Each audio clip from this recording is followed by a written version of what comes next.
Hello, everyone. Welcome to episode 2 of the Cave Podcast. I am here with my co-host, Kavan McGee, and I've got the power!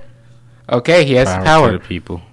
And we have a special guest here with us, ThatGuyBRoB. Yeah.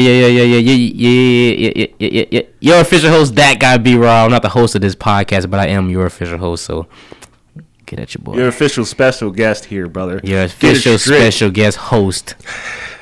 Nah, it's a pleasure to have you on, bro. Pleasure to have you on. Appreciate it. Give him a plug in. Let him know where you're from, B-Rob. I am from Pensacola, Florida. I just moved to Tampa recently. I know nothing about sports. I know nothing about superheroes except for Batman. Well, he loves Batman. What else do you do? I know that we also, I've heard of you have a popular Instagram and YouTube. Give that a plug in. Let the people know out there. Yeah, my social media is alright, but if you guys want to find me on social media, please look me up at ThatGuyBRoB on all platforms. That's LinkedIn, Snapchat, Twitter, YouTube, Tumblr. MySpace as well. Facebook, MySpace. I don't have a MySpace anymore, but you might be able to find me on there too. Never know. That was pretty awesome. We're going to have a guy here that can give us a good perspective because he's giving us an outsider's perspective on the Hero Cave. Throwing it back to my man. So, Brandon, yes, back when this thing was just an idea, we had an idea to bring together a group of remarkable people. Okay, we aren't going full Nick Fury here. Sound like you're about to do an introduction of a superhero movie. A group of remarkable people. Mr. Stark, and you a place have become nowhere part to be of a found. world. With a particular set of skills. What are we trying to kill? Men. We trying to kill people now? Go on. With a particular set of abilities. That they never knew could change the world. To kick ass and take names. Okay, so Dun dun dun. Brandon thought Batman was an endgame. That's how much he knows about superheroes. Pause. All the geeks are like, what? This is a lie. I don't remember. Play the tape back. There's one person out there that's like, you know what? He's right. Batman should have been an endgame. Play the tape back. I want you to find the line. We all know Disney will buy Warner Brothers eventually. We talked about that. A conglomerate. That's dangerous. We did talk about that. So we have an awesome rundown today, Corey. Let the fans out there know, since, the first episode, we just got off the ground. This is episode 2, and I think we got something good for them. Let them know what we got. So our first topic today is the Norman Osborn casting for the MCU has apparently begun, and there's already a couple names attached to it. David Morrissey, best known for playing the governor on The Walking Dead, has his name thrown in the ring. And also, apparently, Bryan Cranston is interested in a Marvel villain role. Now, let me emphasize, these are all rumors. Nothing is set in stone, but we are going to speculate anyways. Kovan, what do you think about it? All right, First off, Osborn. Is this like Spider-Man Osborn, like the dad? Yeah, B-Rob. Green Goblin. Right? Yeah, B-Rob. Yeah, see, that's why I love. See, we got some different age perspectives here. Now, from the older guy, right, the dinosaur. That would be him. Here's the deal. That was the best era of Spidey, bro. All right, that's the 2000 era Spidey. That's the 2002, 2004. That Norman Osborn was William Dafoe. All right, the legendary William Dafoe. And the internet's been going wild about this because everybody loves William Dafoe as he embraced the role as basically Norman Osborn as the Green Goblin. Mm-hmm. And it's interesting to bring it back because that's a hard role to take on. And that is a difficult act to follow. I think it's as big as like Heath Ledger. Heath Ledger in the sense of the DC. Yeah, it's a Heath Ledger. I mean, I understand.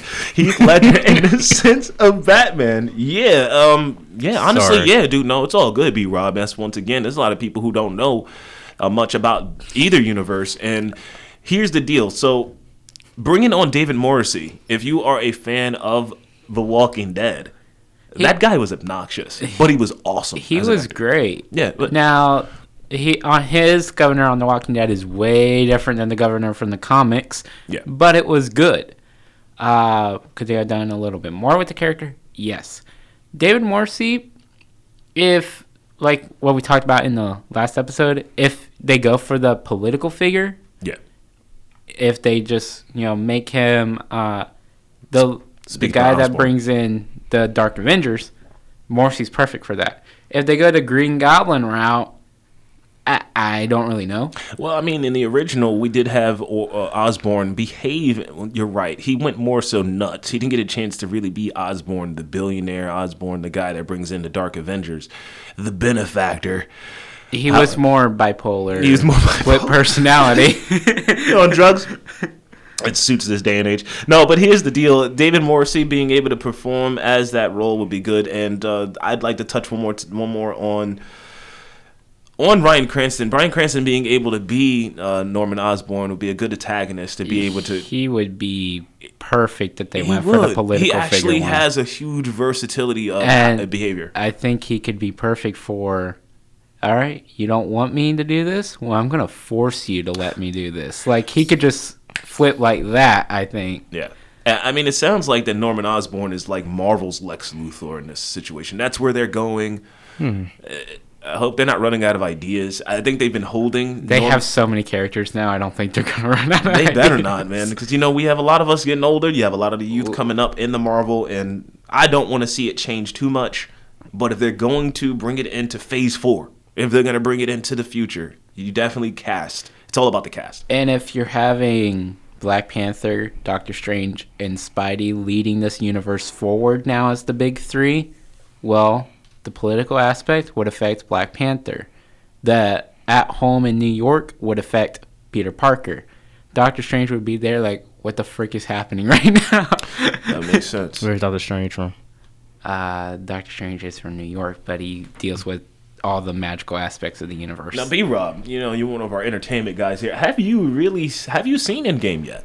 Nah, I'm not big into it. Like, I've heard the hype. The way it is that if you were to be like, yo, B-Rob, let's go see Endgame, I would have went. Well, but you gotta me, smoke myself, take a drink, however you do it. Right. And then go sit and enjoy this. But here's the thing. Like I said, for me to just get up on my behind and go say, I'm going to go see Endgames, never. Well, now, if it was Batman. A lot of the references and a lot of the fan-pleasing moments would go right past you. But as an entertainment factor, it's a very entertaining movie. Yeah, man. It's eye-gasmic. It's eye-gasmic. And nerd-gasmic. For something. Eye-gasmic for me because I love the graphics. But he said orgasmic. Yeah, you heard what you that. got going on.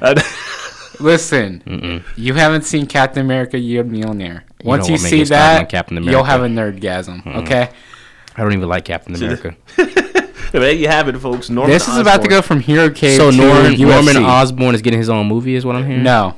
He's being brought in. Oh, so he's being brought into... Actually, this is the part where Corey's going to actually elaborate on the seriousness and facts of what Norman Osborn... So his character's being brought into a new movie that's coming out? Well, if they're already just now casting him, he's not going to be in Far From Home. He would most likely pop up in a New York-based MCU movie or the next Spider-Man movie. Well, he's been built up so far from Homecoming, all right, Spider-Man's Homecoming, and the Ant-Man and the Wasp. That's through a grapevine. In those movies, they have mentioned Osborn. You can see certain things, such as products maybe off in a cut. You see Osborn Industries, things like that. So... Wait, so he hasn't been around since the Tobey Maguire? Yeah. No, there was Harry and Norman in Amazing Spider-Man 2, but Norman died like 5 minutes in. Harry was so if they do bring Goblin. him back, is this gonna be like just he died though? So No. Amazing Spider-Man movies and the Sam Raimi movies they're separated. They're separate universes. So he's dead in Spider-Man. And that director's he's alive in the MCU. Okay, gotcha. Yeah. Now I'm with you. So it wouldn't be weird for him like just pop up on the scene and be alive. Yeah, and, because in my head I remember him being dead. See, the way that they need to like get a guy out here to educate us on how this all works, right? It's like, all right, everybody, any movies we've done before 2010, they no longer exist. Those are standalone films that we allowed people to make some money off of. All right, well, this is really Marvel Studios work now. Basically. That's what we would need. Norman Osborn, David Morrissey. Wow. You have something to say, Mr. Lockwood? Well, in the Amazing Spider-Man series, Norman died from like goblin herpes, and then Harry contracted goblin herpes and looked like he had goblin herpes. Actually, it was that stuff that he was putting up his nose, right? That's bad. That's a bad example for kids watching that. It's like, I'm pissed at my board. I need Spider-Man's blood. I need Spider-Man's blood here now. Join me. It's like that was a foreshadowing of what his son was going to be like. Didn't his son try to take Spider-Man's girl? It was kind of the other way around. No, that was the Sam Raimi movies. That was Harry and Mary Jane in those in the Amazing Spider-Man. He was. I didn't like the new girl they brought up. Him and Spidey were kind of both responsible for Gwen Stacy's death in the Amazing Spider-Man. That's the one who fell from. Yes. Yeah, it fell and from Spider-Man tried to save her, and but he snapped her neck. He snapped her neck. The whiplash from the Garfield Spider-Man. Yeah, okay. That's the Amazing Spider-Man. He snapped her neck. The G-forced. He snapped her neck. He was completely. It's still a fan debate on if it was Green Goblin or Spider-Man's fault. It's Spider-Man's fault. He don't know how to use his web. He should have used it correctly. He should have. Yeah, use it crazy.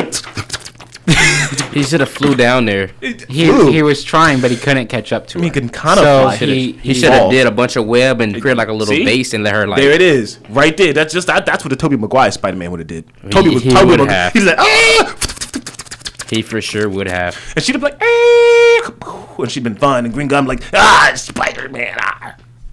But see, the thing is, nowadays we have to have tearjerkers that make it feel sad. You know. Well, the death of Gwen Stacy is one of the most iconic Spider-Man storylines ever. Now I want to drop something in there. Why they bringing in Norman Osborn? Because Norman Osborn in the old ones was Green Goblin. Yeah, he died and wasn't really a factor. Well, but to explain to them, what are we looking at? So what's happening right now, and it's most likely the case, Norman will be the one that buys Avengers Tower because it was for sale during Homecoming, and they were clearing out everything during Homecoming because someone else bought it. Details. So Osborn Industries will probably be the ones to take over Avengers Tower, and then my guess and what I kind of want is Norman becomes a big player like, all right, thank you, Avengers, but the Sokovia Accords need to come back, and if you want to join, I'm creating my own team. Stark Industries right now would be completely under the control of... Pepper. Yes. Interesting. Her name is on the check in the trailer that she gets. She sells it. She gets out. No, in the Far From Home trailer, Happy comes in and gives Aunt May and Peter a check, and it has Pepper's name on it. Pepper has full control of Stark Industries right now. Sound like she's just going spendthrift. Everybody gets money. Peter, you get money. You get money. Osborn, you get money. She's out of the game, bro. She's going to kick back. So Osborn gets the Avenger Tower.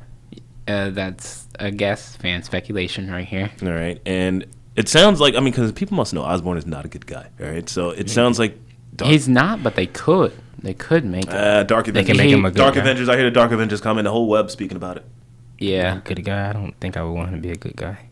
Well, he could be kind of villainous, but his heart could be in the right place, like in the Spider-Man game recently. He's just trying to help Harry. Harry has some kind of disease, cancer, I think, and he has the Venom symbiote attached to Harry, keeping Harry alive, and he's just trying to save his son. No. Well, I just want to drop one thing before we move on to the next part is, could we possibly see Wolverine come in? Ooh, I like Wolverine. Okay, so I think the first one from the Fox properties they acquired to come in is going to be Fantastic Four.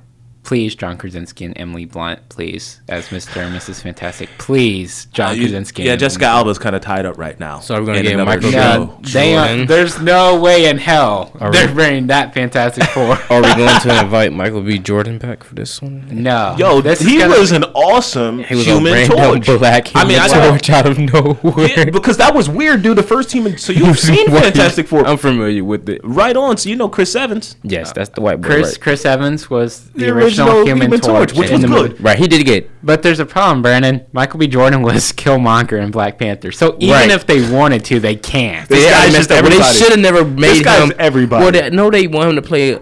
They giving Michael B. Jordan a lot of roles, and I don't think they should have ever made him black, because he went from white to black. Now you got a black and white sister, and that just looked weird.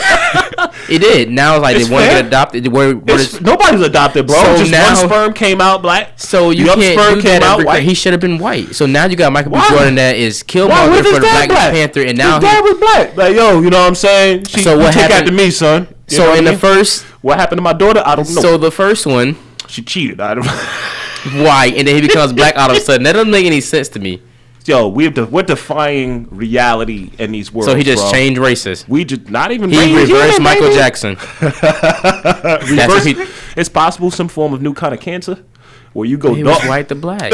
So then, what it gonna be like that? Oh, he left the Fantastic Four and he became Killmonger, and then they adopted It's the Human Torch, bro. It's the fire. You can't have a white dude getting in flames all the time and he don't finally get cooked. Okay. There it is. So they're like, you know what? What doesn't really burn in black? Either way, he is gonna be a whole nother character, and now they have to make it make sense for him. It's completely new. Yeah. Everything from Fox is getting hard rebooted. Okay. You are not going to have Hugh Jackman as Wolverine. Whoa. That's rough for all. One, he's done, and two, it's way too confusing. Okay, they got a lot of problems on their hand because all these superheroes and villains they're trying to replace, and you trying to find new people to do it. Here's who I want. I don't have a Ben Grimm, but here's who I want: John Krasinski as Mr. Fantastic, Emily Blunt as Mrs. Fantastic, and Zac Efron as the Human Torch. Zac Efron. I like Zac Efron. Torch. Now, I would have John Krasinski also direct it. Have you all seen A Quiet Place? Yeah, I have. I wanted to. He's the perfect match. He nails the family dynamic, and that's what that is the Fantastic Four. They are a family. They are a dysfunctional family. So who's going to play the theme? Well, everyone wants David Arbor, but there's a problem right now because David Arbor is going to be in the Black Widow movie. I just wish we can bring back the guy who already did it. I forget his name right now from The Shield. It might he's got be easy makeup on, bro. Yeah, but his face, unless you do it where they're trapped in the quantum realm and Ant-Man and the Wasp find them. Yeah, that's perfect. There's really no way to get around it. The last one was more so computer generated. Unless they set it in like the 60s or something. Yeah. And they managed to somehow end up in, I think Marvel, the MCU is now set in 2023. Yeah. If they somehow end up in there and then they get their powers, there's really no way to do it without them just showing up now. Yeah. Well, I would like them to be from the 60s or trapped in a quantum realm from the 50s, 60s, because then in like Fantastic Four 2, you could have them be like a fish out of water. Yeah. And Johnny Storm could be like, oh, hey, I can get famous. Yeah, pretty much. Something like that. That is the definite personality and of Johnny trying Storm. to catch up with all the technology and. Could you guys that would make a lot of sense. See Next thing. The Rock or John Cena playing any of these superhero or villain roles? Well, The Rock is going to be Black Adam. That's finally getting off the ground. John Cena, that wouldn't be a bad choice for the Thing. That's exactly what I thought about. If he could pull off like the I'm a monster type aspect with Ben Grimm, I look like a monster. This is going to be weird. He could do the This is going to be with Mark Wahlberg. Let Mark Wahlberg play the Thing. We want a 5'7" Thing? Like, what? No. So the next thing, that's it, folks. We have an idea that Norman Osborn will be David Morrissey and or Bryan Cranston. That's something I have not heard. Next up on the lineup, we have the first look for the Loki series. Loki. Now, this was done during a Disney presentation, I think, for the shareholders. And Kevin Feige came out on stage and showed their upcoming stuff for the Marvel side of Disney and had a concept art on the screen, which had Loki, which looked to be in the 70s with old-style cars, old-style dressed people, and a advertisement for the Jaws 1. Now, this is interesting, if you don't mind me cutting in with you, is to see Loki and getting his own show. I mean, I didn't know there were that many people are fans of Loki. Now, B-Rob, are you aware? Huge. Are you aware of Loki and who he is? I'm looking at him now. All right, so we got a guy looking it up because once again, like I said, I didn't know that he. And most people who understand the superheroes, they know the greats, right? Just the guy from Harry Potter. And even the supervillains. He looks like the guy from Harry Potter. You know what? He might as well be because he is the god of mischief. Dude. So he used magic. He does use magic. Villain in Harry Potter. Oh, the actor? The dude. No, that is not fucking Snape. Yeah, that guy. No, that's not him. Nah, Tom Hiddleston. You can't tell me they don't look the same. They may have a similar look. For those fans of Harry Potter, we sorry for the disrespect there. No, seriously, Tom Hiddleston is, he plays Loki, the god of mischief, who's over 1,000 years old. And with Disney Plus's new streaming service having all of these new sidekick shows coming out, right?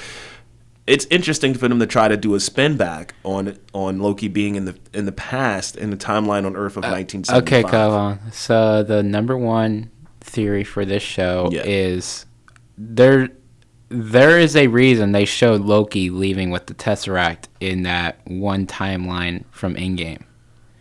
There's a reason. There's not just like, oh, it's a joke, Loki got away. No. Yeah. That was in there for a reason. So I think what it's going to be, because Cap had to go get all the stones and place them back in the realities. And we touched on this in the last episode. What I think it's going to be is Loki just going around throughout time, let's go back to 1942, whatever. Like, Loki's just going the god of mischief that he is.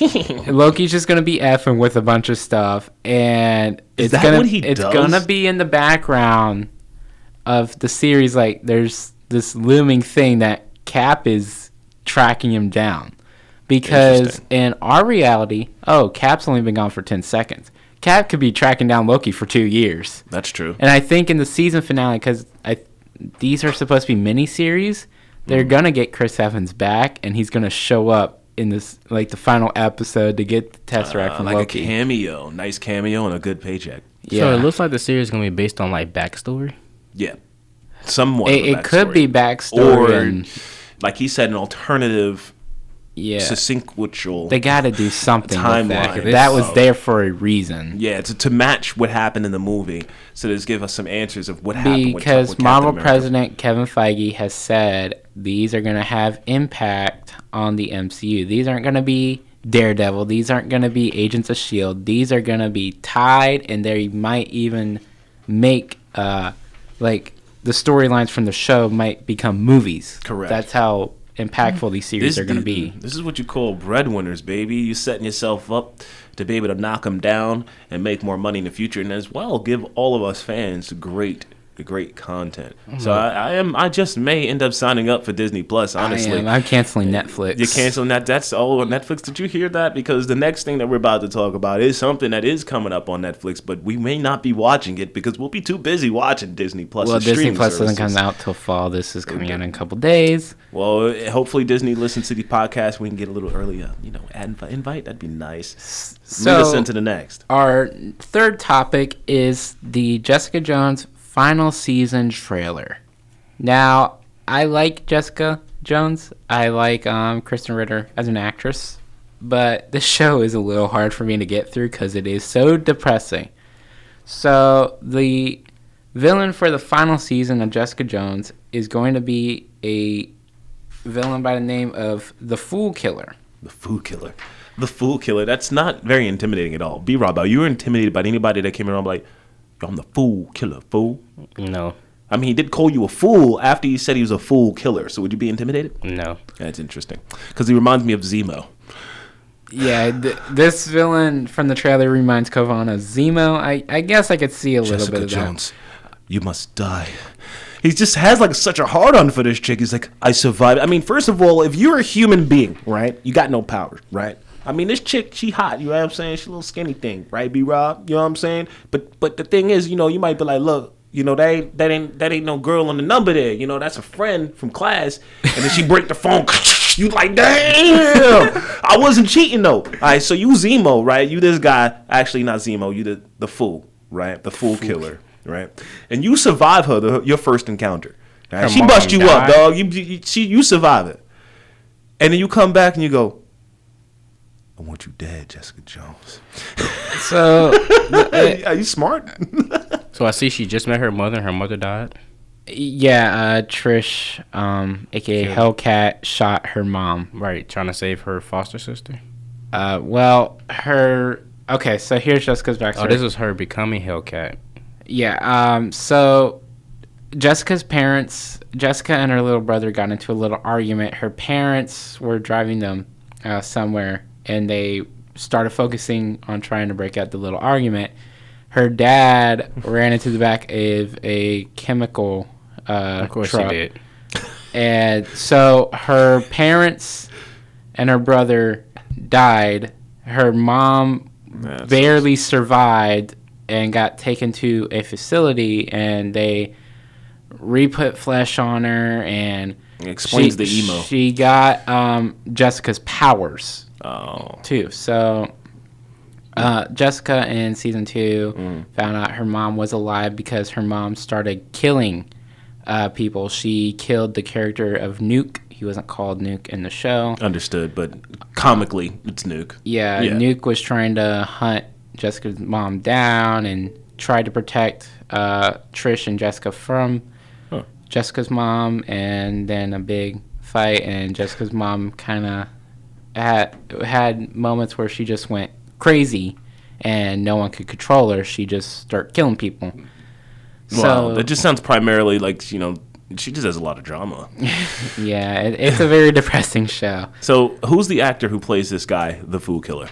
I do not have the actor's name. Okay, I don't have his either, but we're going to have to put that JeremyBRoB. JeremyBRoB, ThatGuyBRoB, special guest coming in for the save. Nice. So JeremyBRoB. B-Rob's the Jamie of the show. I love it. And honestly, if you get a chance, look up the trailer, guys, on YouTube. It is pretty intense, even though I'm not a fan, really. It's gonna be, it's weird how they're talking about it. It seems like it's going to be just kind of like a whatever type of show season. The ratings are probably just going to drop. Probably the hardcore Marvel people and hardcore Jessica fans are probably going to watch it. No one else is, because it is the final season. Yeah. All the Marvel shows on Netflix are already canceled. Yeah. Yeah, that part. So that's interesting. Now, I think the last thing you want to get into? Well, I wanted to touch on a couple things here. It looks like Trish is finally becoming Hellcat, and the police seem to be after Jessica Jones now. Yes. So this guy might be pinning stuff on her. So He's setting her up like Zemo. Okay. So our fourth and final topic is something that came out recently. Fox was developing their own kind of twist and version on the Civil War storyline. Wow. The Captain America Civil War? Mm-hmm. You got it, buddy. So Fox was going to bring together the X-Men, Daredevil, the Fantastic Four, and a bunch of other characters they owned. So the story was, I think, supposed to start out with Johnny Storm, aka the Human Torch, fighting Molecule Man. Molecule Man. And Johnny would have to go like supernova and would cause a huge explosion in the middle of Manhattan. So then the government... Hey folks, it was all to defeat Molecule Man. So the government would then put in place pretty much the Sokovia Accords. Yeah. The Superhuman Registration Act, which it's called in the comics. Superhuman Registration Act. Yes. I would be a Cap. I'm not signing it. You would have to reveal your identity, then villains would know I'm Team Cap. So, yeah, I'm seeing what you're talking about here, that Fox had hired X-Men First Class screenwriters Edward Miller and Zach Stentz. This was way back in 2010 to do this crossover. Yes, right before First Class actually came out. Yeah. With a good cast of X-Men, which we're going to have to do an episode about X-Men, man. Yeah. So this was an interesting idea. I mean, I don't know if we were going to have the Jessica Alba-led Fantastic Four. I don't know if we were going to have Ben Affleck's Daredevil. Like, there's a lot of unknowns. Really, the only ones that were definite were Hugh Jackman's led Wolverine cast. How do you think it'll work out? I don't know, because Daredevil became popular because of the show. Yeah. X-Men was popular. Which version of X-Men, bro? Because honestly, I'm all about the Hugh Jackman, Patrick Stewart. I'm still waiting for the Storm. Halle Berry for Storm, baby. You know what I'm saying? This was before the McAvoy and Fassbender X-Men, so it was gonna be Stewart and Jackman and all those guys. Yeah, those guys were awesome. I think it would have been interesting. I'm still waiting for the Storm series show. What is it? What do they call it? What is the little when they focus on one character called? No, we aren't. There's no way we're getting Origin Thank movies you. again. I need the Origin Origin movies? Storm. I think Storm's going to be introduced once She they has an interesting- once they bring in she's the been dead mutants. forever. Yeah. I think She's she's besides going that to little skinny black girl they have playing her on whatever show that is. I think she's going to be introduced in a Black Panther movie. I think they're going to do that. That would make sense because that marriage. She was in but she wasn't in the Wakanda. She was like in. She needed to go to Africa or something like that. Wakanda. She was in like I think Genoa or something like that when I was a Either kid. she's in the animated series. Wakandan in the comics, or Yeah. she's somewhere from Africa. Somewhere from Africa, correct. I believe she's Wakandan in the comics. I could be believe she wrong, might have been Wakandan. because her and Black Panther got married. I'd like for them to do something nonsensical like it's Black Panther's sister. They just change it all up. You know what I mean? She got a different Might as identity. Where was she I in don't Black Panther? She didn't get her powers yet. You think Long, if she? but you never can do had- anything. They can easily do Alright, that. we're gonna- She came from out of nowhere. Man, my dad sucked that Family Matters. She's from Kenya. Kenya. That's right. He looked it up. That's good. Okay, But so yeah, man, that's gonna be some awesome stuff. Great lineup. we as are always. running out of time here. Before we go, Brandon, why don't you plug in your podcast? Yeah, y'all should check out my mental health podcast for those of you that need some Less motivation and ASMR-y. encouragement. I'm here to preach and tell my story and, give people advice as I can. That is That Life, My Life on SoundCloud. And, of course, you can follow me on all my social medias at ThatGuyBRoB. Kovan? Yo. Always a pleasure to be here. You can find me, R.A. Kavan McGee, on Twitter.com, Recording Artist Kavan on Instagram, Facebook.com, Recording Artist Kavan, or just Google me, man, Recording Artist Kavan. We'll be having some awesome stuff coming from me later in the future, but as always, we throw it back to Corey, the man of the hour. Thank you for watching episode 2 of the Hero Cave podcast. Next episode will be out next He week meant sometime. listening. Thank you. Getting corrected by the guest. So thank you for listening. And we'll catch you guys later.